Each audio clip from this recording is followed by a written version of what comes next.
बिस्मिल्लाहिर्रहमानिर्रहीम अस्सलाम वालेकुम। उम्मीद है आप सब ठीक होंगे। आज का जो हमारा टॉपिक है वो है कंपाउंड, जिसमें हम डेफिनेशन ऑफ कंपाउंड और प्रॉपर्टीज़ ऑफ कंपाउंड को डिस्कस करेंगे।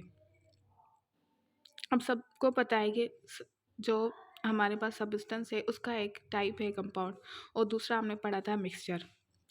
अब कंपाउंड को समझने से पहले हमें पता होना चाहिए कि मिक्सचर क्या है।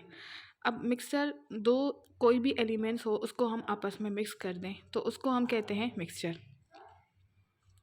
फॉर एग्ज़ाम्पल हमारे पास एक आलमंड्स है और पीनट्स है और हमने दोनों को मिक्स कर दिया तो मिक्स कर दिया और उसको हम ऐसे अलग भी कर सकते हैं, लेकिन ये कोई केमिकली मिक्स नहीं हुआ, इसे फिज़िकली मिक्स हुआ और उनको हम अलग अलग भी कर सकते हैं। लेकिन कंपाउंड्स क्या है? Substance made up of two or more elements chemically combine together in a fixed ratio by mass is called compound. वो सब्सटेंस जो दो या दो से ज़्यादा एलिमेंट्स से बनता हो, जिसमें दो या दो से ज़्यादा एलिमेंट्स केमिकली कंबाइन हो और फिक्स्ड रेशो में कंबाइन हो bye mass is called compound. कोई भी दो एलिमेंट्स मिक्स होते हैं और वो केमिकली मिक्स हो फिक्स्ड रेशो में, उसको हम कहते हैं कंपाउंड्स। लेकिन मिक्सचर में ऐसा नहीं है, उसमें कोई फिक्स्ड रेशो नहीं होता और वो केमिकली कंबाइन नहीं होते, वो फिज़िकली कंबाइन होते हैं और उनको हम ऐसे इजीली अलग भी कर सकते हैं। अब हमारे पास एग्जांपल है कंपाउंड की वाटर। अब हम सबको पता है वाटर जो है दो चीज़ों से बना है, हाइड्रोजन और ऑक्सीजन से। हाइड्रोजन एक होता है और ऑक्सीजन दो होते हैं वाटर के कंपाउंड में। अब इसका हम रेशो निकालते हैं तो हाइड्रोजन जो है वो दो है, इसका एटॉमिक मास 1 होता है। हाइड्रोजन दो है और वाटर में तो इसका एटॉमिक मास 2 हो गया और ऑक्सीजन का एटॉमिक मास हमें पता है कि 16 होता है।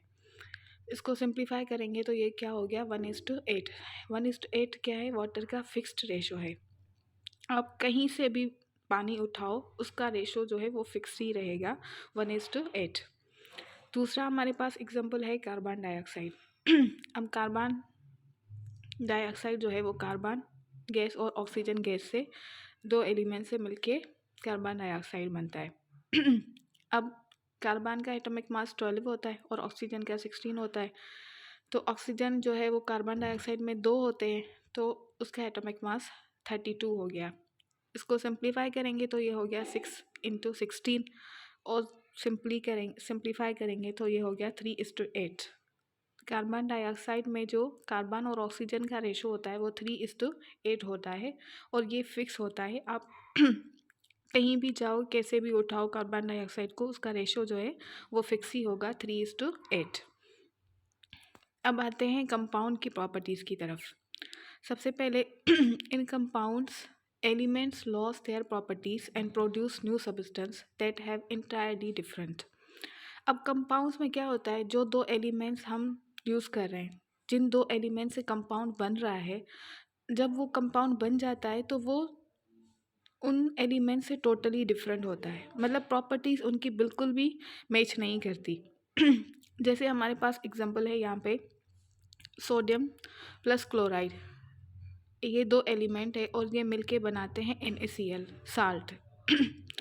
साल्ट बनाते हैं तो साल्ट तो हम खाते हैं, लेकिन अगर हम सोडियम और क्लोरीन की बात करें तो इनकी जो प्रॉपर्टीज़ है वो बिल्कुल जो है वो NaCl जो साल्ट है हमारे पास उनसे डिफरेंट होती है। इन सोडियम की बात करें तो सोडियम एक मेटल है और ये ऐसा मेटल है कि इसको अगर हम पानी में थोड़ा सा डालें तो पानी को आग लगा दे।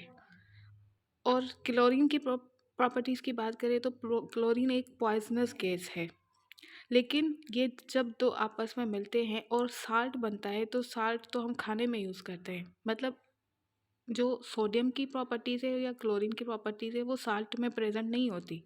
तो कंपाउंड में की ये एक प्रॉपर्टी होती है कि जो दो एलिमेंट्स रिएक्टेंट जो मिला के हम कंपाउंड बना रहे हैं और जो कंपाउंड हमारे पास बन रहा है उसमें वो जो दो एलिमेंट्स हमने यूज़ किए हैं, जो दो एलिमेंट्स मिलके कंपाउंड बनाए, उनकी प्रॉपर्टीज़ उस कंपाउंड में नहीं होती, वो उनसे टोटली डिफरेंट होता है। जैसे वाटर है हमारे पास, वाटर जो है हाइड्रोजन गैस और ऑक्सीजन गैस से बना है, लेकिन वाटर हमारे पास क्या है, एक लिक्विड फॉर्म में है। और वाटर की एक अपनी प्रॉपर्टीज़ है, हाइड्रोजन की अपनी प्रॉपर्टीज़ है, ऑक्सीजन की अपनी प्रॉपर्टीज़ है। लेकिन ये दो जब मिलके वाटर बना है तो उसकी जो प्रॉपर्टीज़ है वो इंटायरली डिफरेंट है हाइड्रोजन और ऑक्सीजन से। दूसरा हमारे पास पॉइंट है, प्रॉपर्टी है कंपाउंड की, कि compounds can not broken down into its constituents elements bye simple physical method. अब कंपाउंड्स में जो एलिमेंट्स यूज़ हुए हैं उनको हम ब्रोकन डाउन नहीं कर सकते, सिंपल फिजिकल मेथड से हम उनको अलग नहीं कर सकते, ब्रोकन नहीं कर सकते। जैसे हमने मिक्सर का पढ़ा कि मिक्सचर में मैंने आपको एग्जांपल दी कि आलमंड्स और पीनट्स को हम मिक्स कर देते, तो इनको हम इजीली ब्रोकन डाउन कर सकते हैं, अलग भी कर सकते हैं।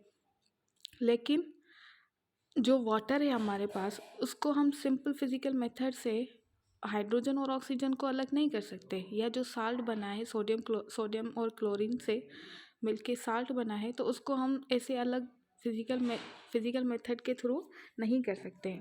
हाँ, ये पॉसिबल है किसी भी केमिकल मेथड से, जैसे इलेक्ट्रोलाइसिस जब हम करते हैं वाटर की, तो हमें हाइड्रोजन और ऑक्सीजन अलग अलग मिलते हैं। सोडियम क्लोराइड कि हम इलेक्ट्रोलाइसिस करते हैं तो सोडियम हमें अलग मिलता है और क्लोरीन गैस हमें अलग मिल सकती है।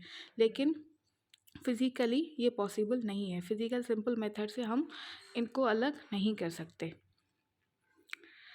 कंपाउंड की तीसरी प्रॉपर्टीज़ है, elements chemically combine together in a fixed ratio by mass and form compound. हमने पहले भी बात की थी कि कंपाउंड्स में जो है वो एलिमेंट्स का एक फिक्स्ड रेशो होता है, वो ज़्यादा या कम नहीं हो सकते। जैसे वाटर में हाइड्रोजन और ऑक्सीजन का जो रेशो है वो 1:8 है। कार्बन डाइऑक्साइड में कार्बन और ऑक्सीजन का जो रेशो है वो 3:8। ये ज़्यादा या कम नहीं हो सकता। अगर हम मिक्सचर की बात करें तो उसमें जो हम चीज़ें मिक्स कर रहे हैं उनको हम ज़्यादा या कम भी कर सकते हैं, इनसे कोई फ़र्क नहीं पड़ता। लेकिन जो हमारे पास कंपाउंड बनता है उसमें एक एलिमेंट का एक फिक्स्ड रेशो होता है। नंबर 4 प्रॉपर्टी है कंपाउंड्स की कि all compounds are represented by simple chemical formula. जो भी हमारे पास कंपाउंड्स बनते हैं उनका कोई ना कोई केमिकल फार्मूला लाजमी होता है। जैसे हाइड्रोजन और ऑक्सीजन मिलके वाटर बना, और तो हमारे पास केमिकल फार्मूला है इसका, वाटर का H2O।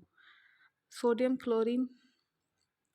और क्लोरीन जब मिक्स हुए और हमारे पास सोडियम क्लोराइड बना, तो ये भी इसका एक फार्मूला है NaCl का। लेकिन मिक्सचर में ऐसा नहीं होता, मिक्सचर में किसी भी मिक्सचर का हमें केमिकल फार्मूला नहीं होता, लेकिन कंपाउंड्स जो है उनका कोई ना कोई फार्मूला लाजमी होता है। आई होप आपको ये वीडियो पसंद आई होगी और अच्छे से समझ भी आ गया होगा कंपाउंड्स की प्रॉपर्टीज़ को।